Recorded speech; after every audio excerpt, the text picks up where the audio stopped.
আল্লাহ সুবহানাহু ওয়া তাআলা আমাদের বলেন যে তোমরা একটা আয়াত হলেও প্রচার করো।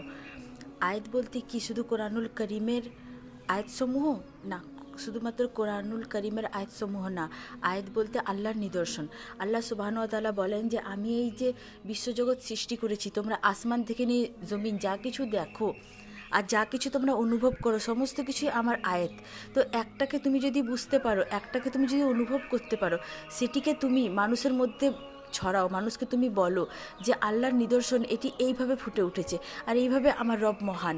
এটা আল্লাহ সুবহানাহু ওয়া তাআলা বলছেন। শুধুমাত্র কোরআনের আয়াত পড়ে নয়, কোরআনের আয়াত পড়ে যেটা জানবে সেটাও আল্লাহ সুবহানাহু ওয়া তাআলা বলছেন যে তুমি মানুষের মাঝে বলো, এবং সেটিও যেটি আল্লাহর নিদর্শন তুমি বুঝবে। যেমন ধরেন আমরা মানুষ, আল্লাহ সুবহানাহু ওয়া তাআলা বলছেন যে তোমরা নিজেদেরকে দেখো, আমরা মানুষ, একটা বাচ্চা একটা শিশু থেকে আমরা বার্ধক্যে পৌঁছাই, তারপরে আমরা মৃত্যুর কোলে ঢলে যাই। তো অতএব এক একটা দিনভাবে আমাদের গোটা জীবনটা পেরিয়ে যায় আর আমরা কখনো বুঝতে পারি না যে কাল থেকে আজের মধ্যে কতটা তফাৎ। এই একদিনের মাত্র তফাতে আমাদের মধ্যে কোনো তফাৎ হয় না, একটা দিনের ব্যবধান, কিন্তু আমরা গোটা জীবনটা এইভাবে পেরিয়ে যাই। তাহলে এটা কি আল্লাহ নিদর্শন নয় যদি মানুষ যদি চিন্তা ভাবনা করে?